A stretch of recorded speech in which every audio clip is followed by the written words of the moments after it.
தமிழ் சினிமாவில் உச்ச நடிகராக இருந்து பின்னர் மார்க்கெட் இழந்து அடையாளமே தெரியாமல் போன நடிகர் பிரசாந்தை பற்றி இந்த செய்தி தொகுப்பில் பார்க்கலாம்.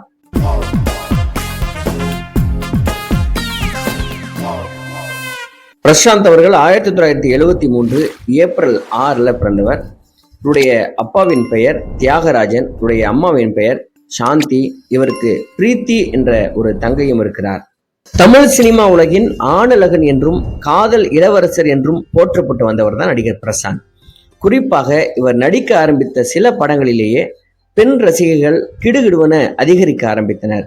பிரபலமான நடிகரும் தயாரிப்பாளருமான தியாகராஜனுக்கு இவர் மூத்த மகனாக பிறந்தவர். சின்ன வயதுல பரதநாட்டியம், ஜிம்னாஸ்டிக், கராத்தே, சிலம்பம் என்று பல துறைகளிலும் தன்னை ஈடுபடுத்தி கொண்டு மிகவும் ஆர்வம் கொண்டவராக சினிமா துறையில் நுழைந்தவர்.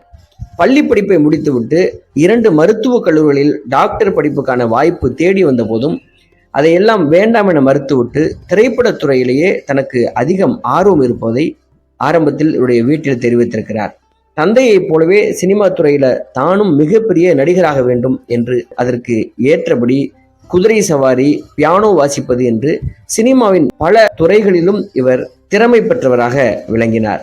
சினிமாவிற்கு தகுதியான நபராக தன்னை தயார்படுத்தி கொண்ட நடிகர் பிரசாந்திற்கு சொந்தமாக சென்னையில் பிரசாந்த் கோல்டு டவர் என்ற பெயரில் அடுக்குமாடி நகைக்கடை ஒன்றும் இருக்கிறது. இந்தியாவில் கம்ப்யூட்டர் கிராபிக்ஸ் மற்றும் மல்டிமீடியா படிப்பை படித்து அதன் பின்பு லண்டனில் உள்ள புகழ்பெற்ற இசை கல்லூரி ஒன்றில் முறையாக இசை பயிற்சியும் இவர் எடுத்திருக்கிறார். அதன் பின்னர் தன்னுடைய 17வது வயதில் தமிழ் சினிமாவில் அறிமுகமாகி வைகாசி பிறந்தாச்சு என்ற படத்தின் மூலம் தனது முதல் படத்தை கொடுத்தார். அந்த படம் மாபெரும் வெற்றி படம். முதல் படத்திலேயே ரசிகர்களின் கவனத்தை ஈர்த்த பிரசாந்த் நடிக்க ஆரம்பித்த வெறும் 2 ஆண்டுகளுக்குள் பாலிவுட்டில் கால் பதித்த முதல் தமிழ் நடிகராக பெரும் புகழ் பெற்றார்.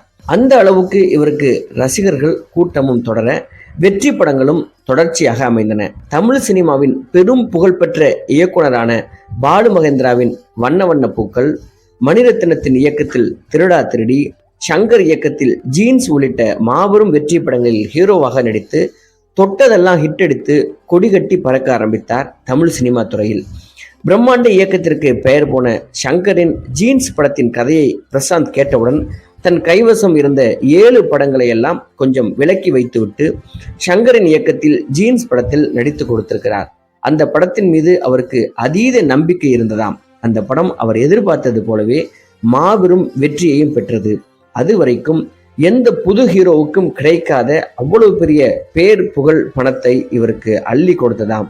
1990 முதல் 2005 வரை அஜித், விஜய்க்கு இணையாக முன்னணி நடிகராக சொல்லப்போனால் இவர்களை விட ஒருபடி உச்சத்தில் இருந்தவர் தான் நடிகர் பிரசாந்த் அவர்கள்.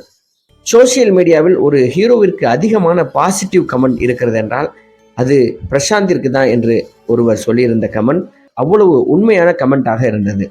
பிரசாந்த் ஒரு பேட்டியில் இதை சொல்லியிருந்தார். தற்பொழுது கூட தளபதி விஜயின் கோட் படத்தில் இவர் இணைந்து நடித்திருக்கிறார். அதிலும் கூட பிரசாந்திற்கு அவ்வளவு வரவேற்பு இருக்கிறது. யாராலும் வெறுக்கப்படாத, வெறுக்க முடியாத நடிகராக பிரசாந்த் வலம் வந்து கொண்டிருக்கிறார். லண்டன், சிங்கப்பூர், மலேசியா ஆகிய நாடுகளுக்கு சென்று முதன்முறையாக பிரசாந்த் ஸ்டார் நைட் என்று இந்த சினிமா துறைக்கு அறிமுகப்படுத்தி வைத்ததே இவர்தான். இவருடைய பெயரில் நட்சத்திர கலை நிகழ்ச்சிகள், ஏகப்பட்ட நிகழ்ச்சிகள் நடத்தப்பட்டு வந்தது. இதன் மூலம் இந்தியாவை தொடர்ந்து வெளிநாடுகளிலும் பிரசாந்திற்கு ரசிகர்கள் பட்டாலும் அதிகரிக்க ஆரம்பித்தது. இந்த நிலையில தான் இவருடைய வீழ்ச்சிக்கு இவருடைய திருமண வாழ்க்கை காரணமாக அமைந்த அந்த விஷயம் நடந்தது. கடந்த 2005ஆம் ஆண்டு தமிழக முன்னாள் முதலமைச்சர் செல்வி ஜெயலலிதா தலைமையில் நடிகர் பிரசாந்திற்கும் கிரகலட்சுமி என்ற பெண்ணுக்கும் திருமணம் வெகு விமர்சையாக நடைபெற்றது. இந்த தம்பதிகளுக்கு ஒரு ஆண் குழந்தையும் பிறந்தது. இவருடைய ஹனிமூன் காலகட்டத்திலேயே எங்கே செல்வது என்பதிலேயே இருவருக்கும் பிரச்சனையும் கருத்து வேறுபாடும் ஆரம்பித்து விட்டதாம். கோபம் வந்திருக்கிறது. அதன் பின்னர் குடும்ப சண்டையாக இது மாறி இருக்கிறது. பிறகுதான் கிரகலட்சுமி பற்றி தீர விசாரித்ததில் இவர் ஏற்கனவே நாராயணன் வேணுபிரசாத் என்பவருடன் திருமணமானவர் என்பதை தெரிய வந்ததை அடுத்து பிரசாந்த் பேரதிர்ச்சி அடைந்திருக்கிறார். ஏற்கனவே திருமணம் ஆகியிருந்தும் அதையெல்லாம் மறைத்து மணமேடையில் உட்கார்ந்த கிரகலட்சுமி அழித்தது அவருடைய வாழ்க்கையை மட்டுமல்ல, பிரசாந்த் என்ற பெரும் நடிகரின் வாழ்க்கையும் தான். கிரகலட்சுமி வேணு பிரசாத் இவருடைய திருமணம் 1998ஆம் ஆண்டு ரெஜிஸ்டரில் பதிவு திருமணம் செய்திருப்பதால் தனக்கும் கிரகலட்சுமிக்கும் நடந்த திருமணம் செல்லாது என்று உத்தரவிடக் கோரி சென்னை குடும்ப நல கோர்ட்டில் பிரசாந்த் மனு தாக்கல் செய்திருக்கிறார். அதை விசாரித்த குடும்ப நல நீதிமன்றம் முதல் திருமணத்தை கிரகலட்சுமி மறைத்து 2ஆம் திருமணத்தை செய்து கொண்டதால் கிரகலட்சுமியின் திருமணம் செல்லாது என்று தீர்ப்பளித்தது. ஆனாலும் பிரசாந்தை விட்ட பாடு இல்லாமல் கிரகலட்சுமி உயர் நீதிமன்றம் முதல் உச்ச நீதிமன்றம் வரைக்கும் இழுத்தடித்தார். கோர்ட் கேஸ் என்று அலைந்த பிரசாத் சரசரவணனுடைய மார்க்கெட்டை இழக்க ஆரம்பித்தார். தான் செய்யாத தவறுக்காக 17 வருடங்களுக்கு மேலாக நிம்மதி இல்லாமல் கோர்ட் கேஸ் என்று அலைந்து கொண்டிருந்தார் பிரசாந்த். இத்துடன் மீடியாக்களும் அவரை குற்றவாளி போல விரட்டி விரட்டி போட்டோக்களையும் வீடியோக்களையும் எடுத்து இவரை அசிங்கப்படுத்த தொடங்கியது.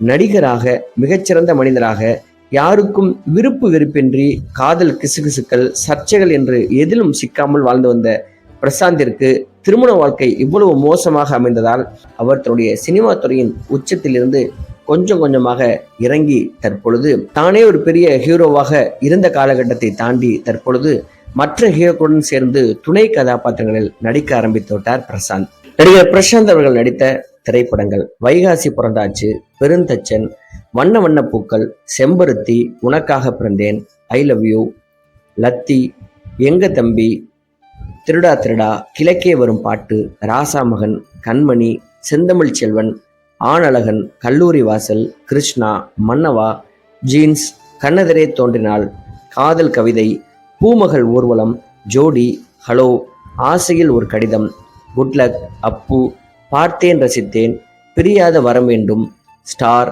சாக்லேட், மஜ்னு, தமிழ், விரும்புகிறேன், வின்னர், ஜெய், ஷாக், ஆயுதம், லண்டன், ஜாம்பவான், அடைக்கலம், தகப்பன் சாமி, பொன்னர் சங்கர், மம்பட்டியான், சாகசம், ஜானி, வினய விதேய ராமா. சினிமா துறையை நேசித்து நடிப்பு துறைக்குள் வந்த பிரசாந்த் அவர்கள் தான் செய்யாத தவறுக்காக மிகப்பெரிய வீழ்ச்சியை அடைந்து விட்டார். ஆனாலும் பிரசாந்த் அவர்கள் தான் வீழ்ந்த இடத்திலிருந்து மறுபடியும் எழுந்து இந்த சினிமா துறையின் உச்சத்தை அடைவார் என்று நாம் நம்பலாம். இதுவே நடிகர் பிரசாந்த் அவருடைய வாழ்க்கை பயணம். நன்றி, வணக்கம். நண்பர்களே வணக்கம், நான் ஆர்எஸ் ராஜா. இந்த வீடியோ உங்களுக்கு ரொம்ப பிடித்திருக்கும்னு நினைக்கிறேன். இந்த வீடியோ மட்டும் இல்லாமல் நிறைய திரைக்கலைஞர்களுடைய வாழ்க்கை வரலாறை போட்டிருக்கேன். நிறைய பேருக்கு சினிமாவில் நடித்தவருடைய வாழ்க்கை வரலாறை நான் ஏன் பார்க்கணும் அப்படின்னு நிறைய நபர்கள் பேசுகிறத நான் கேட்குறேன். இந்த சமூக மாபெரும் புரட்சி ஏற்படுத்திய அரசியல்வாதிகளுடைய வரலாறுகளையும் பெரும் தலைவர்களுடைய வரலாறுகளையும் நான் இதில் பதிவு பண்ணியிருக்கிறேன். இது மட்டும் இல்லாமல் நிறைய நல்ல புத்தகங்களை ரிவ்யூ பண்ணியிருக்கிறேன். நல்ல கதைகளை நான் இதில் ஷேர் பண்ணியிருக்கிறேன். ரொம்ப சுவாரஸ்யமாக வாழ்க்கையில் திருப்பு முனையை ஏற்படுத்திய சம்பவங்கள், அப்படிப்பட்ட சம்பவங்களை சந்தித்த மனிதர்களுடைய வாழ்க்கை வரலாறு, நிறைய கமர்ஷியலான விஷயங்கள், இப்படி நிறைய வீடியோக்களை இதில் நான் பதிவு பண்ணியிருக்கிறேன். இந்த எல்லா வீடியோக்களும் உங்களுக்கு பிடிக்கும் அப்படின்னு நான் நினைக்கிறேன். இது எல்லாமே இந்த ஆர்எஸ் ராஜா டாக்கீஸ் யூடியூப் சேனலுடைய பிளேலிஸ்ட்டில் இருக்கிறது. கண்டிப்பாக நீங்கள் போய் அதில் பார்க்கலாம். நிறைய ரசிக்கிற விஷயங்கள் இதில் இருக்கிறது. அதில் பயனடையலான்னு நினைக்கிறேன். இது உங்களுக்கு பிடித்திருக்குமானால் இந்த சேனலை நீங்கள் சப்ஸ்கிரைப் பண்ணிக்கிங்க. உங்கள் நண்பர்களுக்கும் மறக்காமல் ஷேர் பண்ணுங்கள். நன்றி, வணக்கம்.